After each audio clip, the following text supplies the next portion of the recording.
Je vous propose maintenant une nouvelle vidéo qui concerne le domaine du français et nous allons travailler sur le classement des mots de la langue.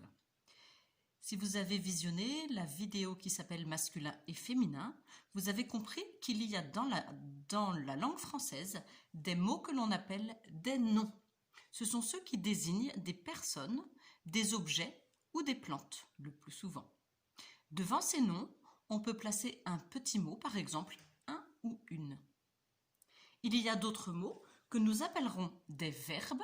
Vous les avez découverts en travaillant peut-être avec la petite vidéo qui s'appelle Ronde et chanson. Il s'agit des mots qui désignent des actions. Ce sont tous les mots que l'on peut facilement mimer en utilisant vraiment l'ensemble de son corps. Par exemple, sauter, par exemple, nager, chanter, courir, etc. Et puis dans la langue, il y a d'autres mots que nous ne nommerons pas, mais qui sont eux aussi très utiles, mais qu'il est un petit peu tôt pour découvrir. Et nous les mettrons sur le côté. Il s'agit ici d'un théâtre, le théâtre des mots. Vous le savez, dans une pièce de théâtre, il y a des actions qui se déroulent, et c'est pour cela que nous classerons les mots verbes sur le plancher, sur ce qu'on appelle la scène, et puis nous placerons dans le décor les mots noms. Ils contribuent eux aussi à raconter l'histoire. Démarrons. Je vous propose le premier mot. Il s'agit du mot canari. Est-ce un nom? Est-ce un verbe? J'utilise la petite astuce que je viens de vous rappeler. Est-ce que je peux dire un ou une? Un canari. Ah oui, cela fonctionne. C'est donc le premier nom de notre théâtre. Je poursuis avec le mot soupe. Est-ce que je peux dire un ou une? Un soupe? Non. Une soupe? Ah oui, je peux dire une soupe. Il s'agit là d'un nouveau nom. Je continue avec le mot dormir. S'il s'agit d'un nom, vous l'avez compris, je peux dire un ou une. Est-ce bien le cas ici? Non, pas vraiment.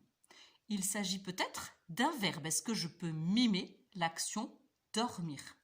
Ah oui, absolument. Dormir est donc le premier verbe de notre classement. Voici le mot tapis. Un tapis? Ah oui, ça marche, un tapis.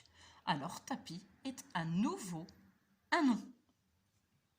Voici le petit mot mais.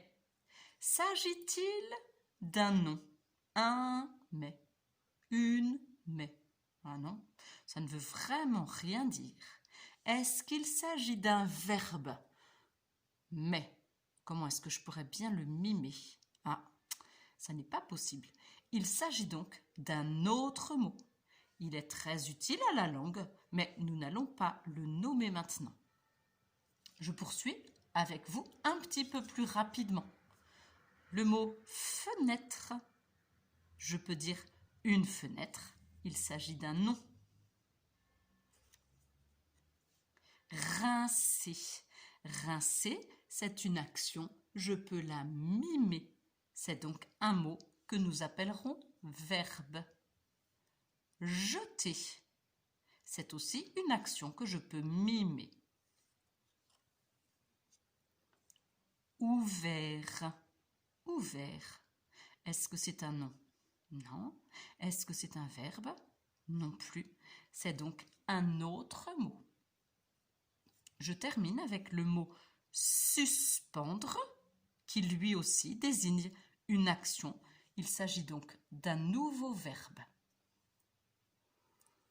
N'hésitez pas à aller chercher en pièce jointe d'un de mes derniers mails l'affiche Théâtre des mots, qui sera suivie de plusieurs petites listes de mots que vous n'aurez plus qu'à découper pour jouer à mettre en scène à nouveau les mots de notre langue. À très bientôt.